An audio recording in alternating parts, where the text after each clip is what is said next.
अस्सलाम वालेकुम नाज़रीन, मैं हूं मोहम्मद शब्बीर और आप देख रहे हैं मेरा यूट्यूब चैनल सवाल तो ये है। नाज़रीन, आज सोशल मीडिया पर और गली मोहल्ले लेवल पर जहां भी जाते हैं एक बात का तज़किरा हो रहा है कि कल एक खालिद नामी शख्स ने पेशावर कोर्ट में एक कादियानी को उस वक़्त कत्ल कर दिया जबकि उसका केस सुना जा रहा था। उस पर वकला अपने अपने दलाइल दे रहे थे और एक साहब उठते हैं, वो पुलिस वाले की गन छीनते हैं और उसी वक़्त आनन फानन फैसला सुना देते हैं, उसको कत्ल करके खुद को कानून के हवाले कर देते हैं। अब दो किस्म के लोग, यानी कि लोग दो ग्रुपों में तकसीम हो गए हैं। एक वो हैं जो कह रहे हैं कि उसने ठीक किया है, ऐसा ही होना चाहिए था, ऐसा करना चाहिए, आइंदा भी ऐसा ही होना चाहिए, बिल्कुल ठीक हुआ है। दूसरे वो हैं जो कहते हैं कि नहीं, उसने गलत किया है, उसको ऐसा नहीं करना चाहिए था, उसको ऐसा करने का हक़ नहीं था, ये हक़ सिर्फ अदालत के पास है, अदालतें अपना फैसला सुनाएं, जो भी फैसला सुनाती हैं। और हम भी उसी लाइन में हैं कि अगर इस तरह हम सब अपनी अपनी अदालत लगा के बैठ जाएंगे तो फिर यहाँ पे जंगल का कानून बन जाएगा और हमारी कुछ दुश्मन ताकतों को हमारे खिलाफ प्रोपेगेंडा करने का मौका मिल जाएगा, जो कि ऑलरेडी इस ताक में बैठे होते हैं। पहले भी उन्होंने यही कुछ करके चंद एक वाक़यात ओरिजिनल भी हुए होंगे शिया सुन्नी के शायद, लेकिन अक्सरियत उन वाक़यात की थी जिनमें कोई रियलिटी नहीं थी, वो मैनिपुलेटेड थे, दुश्मन के वो तरतीब करदा और दुश्मन के वो प्रोग्राम करदा वो वाक़यात थे, जिनकी वजह से पाकिस्तान को इतना मुश्किल वक्त दिया गया, इतना टफ टाइम दिया गया कि हमको आलमी ताकतों के सामने एक दहशतगर्द रियासत बनाकर पेश कर दिया गया, हालांकि उनमें कोई रियलिटी नहीं थी।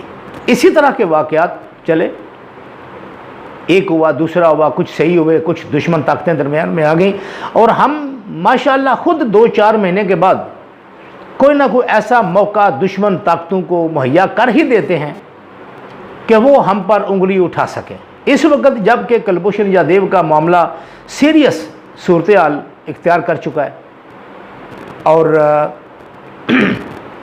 फैटफ में भी हमारा नाम है। फैटफ में जो हमारे ऊपर एलिगेशंस हैं, जो हमारे ऊपर जो इल्ज़ाम लगाए हुए हैं, जो लिस्ट हमें थमाई गई है, उनमें एक दहशतगर्दी का आंसर भी है और पाकिस्तान ने खुद को प्रूव किया है कि इनमें कोई रियलिटी नहीं है। लेकिन हम खुद अपने अपने फैसले करने के शौक़ में हम जो हैं फिर ऐसे मौके उनको मुहैया कर देते हैं। जो दलीलें दी जा रही हैं, हदीसें पेश की जा रही हैं सोशल मीडिया पर कि अल्लाह के रसूल सल्लल्लाहु अलैहि वसल्लम ने फ़लाँ को ऑर्डर दिया, जाओ, हुक्म दिया कि फ़लाँ को जाके कत्ल कर दो, कौन है जो उसको कत्ल करे। लेकिन ये भूल जाते हैं कि जिसने ऑर्डर दिया था वो कायनात का सबसे बड़ा लीडर, कायनात का सबसे बड़ा हुक्मरान, कायनात का सबसे बड़ा इमाम, कायनात के लीडरों का लीडर, इमामों का इमाम, खतीबों का खतीब, बादशाहों का बादशाह, जिसने ऑर्डर दिया था। यहाँ भी अगर कोई बादशाह ऑर्डर देता, अगर कोई अदालत ऑर्डर देती तो सारा आंखों पर, किसी को कोई इख्तिलाफ नहीं था। जो वहाँ पे ऑर्डर था उस बादशाह का ऑर्डर था जिसके पास हर वक्त जिब्रील होते थे, अल्लाह का पैगाम लेकर आते थे कि अब क्या करना है, अब क्या करना है। हर मौका पर रहनुमाई हो रही थी और अल्लाह ने अपने कुरान में ऐलान कर रखा है, वमा यंतिकु अनिल हवा इन हुवा इल्ला वाह्युन यूहा, कि मेरा नबी अपनी ख्वाहिश नफ्स से कोई बात नहीं करता, जब तक उसके पास हमारी वही नहीं चली जाती। और अल्लाह के रसूल सल्लल्लाहु अलैहि वसल्लम को अल्लाह ने कहा है कि आप भी इनसे कह दें, कुल्ला अकूल लकुम इंदी खज़ाइनुल्लाह वला आलमुल गैब वला अकूल लकुम इन्नी मालकुम इन अत्ताबिउ इल्ला मा यूहा इलैया कुल हल यस्तविल आमा वल बसीर अफला ततफक्करून, कि यूहा इलैया, मैं उसकी पैरवी करता हूं जो मेरे पास वही की जाती है।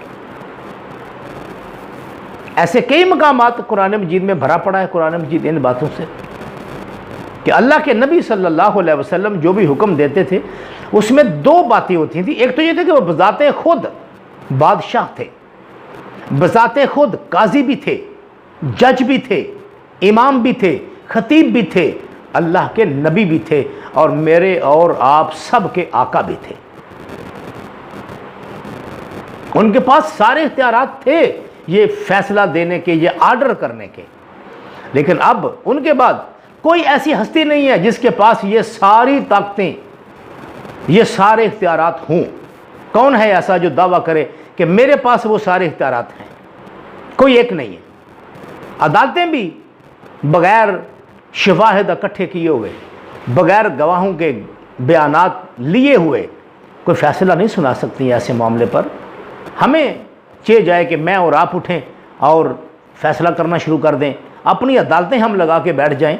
नहीं, अगर हम ऐसा करेंगे तो जंगल का कानून बन जाएगा और सब ताकतों को हमारे ऊपर भौंकने का मौका मिल जाएगा, दुश्मन को भौंकने का मौका मिल जाएगा। बैरूनी ताकतें जो हैं फिर हमारे ऊपर झपट पड़ेंगी, जो कि पहले ही भूखे शेरों की तरह, हल्के कुत्तों की तरह बैठे हुए हैं, मौका तलाश कर रहे हैं कि कौन सा मौका मिले तो हम पाकिस्तान की गर्दन को दबोचें। खुदारा जितने भी ये मेरा पैगाम सुन रहे हैं, हमारी उनसे दरख्वास्त है कि खुदा के लिए किसी भी लेवल पर कानून को अपने हाथ में नहीं लेना है। ये ना कौम के हक़ में है, ना वतन के हक़ में है, ना ही मज़हब के हक़ में है। अदालतों को फ़ैसला करने दें, हमारी अदालतें हैं, हमें गो अपनी अदालतों पर शिकायतें हैं, इसमें कोई दो राय नहीं है, लेकिन फिर भी हमारी अदालतें हैं, हमारे सुप्रीम अदारे हैं, उनका एहतराम करना हम पर लाजम है और हमें उनका एहतराम करना चाहिए, ना कि अपनी अपनी अदालत लगा के बैठ जाना चाहिए।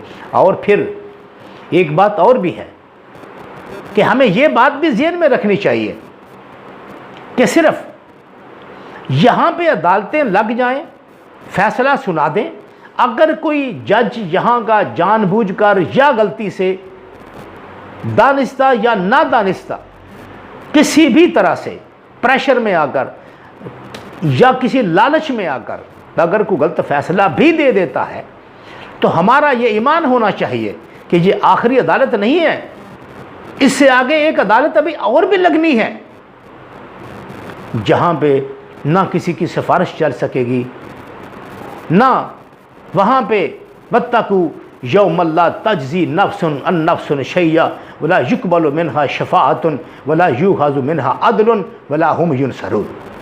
एक अदालत वहाँ पे लगनी है। अल्लाह ने ऐलान कर रखा है सूरह बकरा में कि घबराओ नहीं, अगर किसी के साथ दुनिया की अदालत में, दुनिया की पंचायत में, अगर गली मोहल्ले लेवल पर या किसी भी लेवल पर अगर किसी के साथ कुछ ज़्यादती हो जाएगी तो घबराना नहीं है, मेरे पास सब ने आना है, यहाँ पे अदालत लगेगी, यहाँ पे किसी के साथ कोई भी जुल्म ज़्यादती नहीं होगी, किसी की हक तलफी वहाँ पे नहीं होगी। वहाँ पे जो ठीक होगा उसको हक मिलेगा, जो गलत होगा उसको उसकी सज़ा मिलेगी। हमें चाहिए कि हम यहाँ की अदालतों का एहतराम करें और उनको फ़ैसले करने दें। और फिर अदालतों के बाद और भी अदालतें होती हैं, सुप्रीम कोर्ट होती है, आगे जाने का हक दोनों फ़रीक़ों को होता है, जाना चाहिए, जाएं, भुगतें जाके।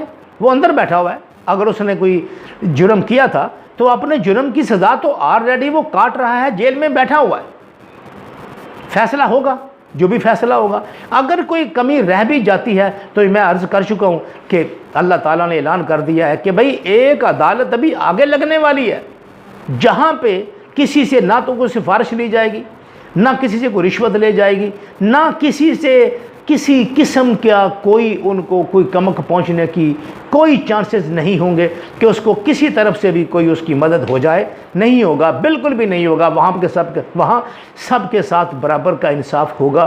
तो सर, अगर अदालतें आगे भी जाके अदालत लगनी है, और हमारा ईमान भी है सबका कि वो अदालत लगनी ही लगनी है, यहाँ अदालत लगे या ना लगे। यहाँ कोई रात के अंधेरे में भी जुर्म करके चला जाएगा तो वहाँ वो भी पकड़ा जाएगा, और वो किताब वहाँ पे सामने लाई जाएगी जिसके बारे में अल्लाह का कुरान कहता है, माली हाज़ल किताब ला युगादिरु सगीरतम वला कबीरा इल्ला अहसाहा वा वाजिदू मा आमिलू हाजिरन। है, अल्लाह का कुरान तो सारी बात खोल के बयान कर रहा है। वा वाजदू मा आमिलू हाजिरन वला यज़लिमु रब्बका अहदा। यहाँ पे आएंगे, उनके हाथों में उनकी किताबें थमाई जाएंगी तो ये सर पीट के रह जाएंगे। माली हाज़ल किताब, ये कैसी किताब है? ला युगादिरु सगीरतम वला कबीरा, जिसने ना कोई छोटी बात छोड़ी है ना बड़ी बात छोड़ी, सब कुछ का अहाता किए हुए है। और फिर आगे अल्लाह के कुरान ने और बड़ी वाज़ेह बात करके कह दिया है, वा वाजदू मा आमिलू हाजिरन। फिर वो अपना हर किया हुआ अमल, हर की हुई बात अपने सामने मौजूद पाएगा और उसको एक शक्ल दी हुई होगी उसके अमल को। वो देखेगा ये अमल मेरा है, इनकार नहीं कर सकेगा। जैसे आज यहाँ पे वीडियो रिकॉर्डेड हो रही है, अल्लाह ने तो रोज़े अव्वल से वीडियो चला दी हुई है और ऐलान करके रखा, वाजिदू मा आमिलू हाजिरन। आपको आपका हर किया हुआ अमल आपके सामने रख दिया जाएगा और आपके पास तस्दीक करने के सिवा कोई चारा भी नहीं होगा। और फिर आगे जो अल्फाज किए हैं वो मोर सबत कर दिया है कि हमको यहाँ पे कानून हाथ में लेने की ज़रूरत नहीं है। वला यज़लिमु रब्बुका अहदा, और तेरा रब किसी पर बाल बराबर जुल्म भी नहीं करेगा। हर किसी को उसका हक ज़रूर मिलेगा, जालिम को उसका हक मिलेगा और मज़लूम को भी उसका हक मिलेगा।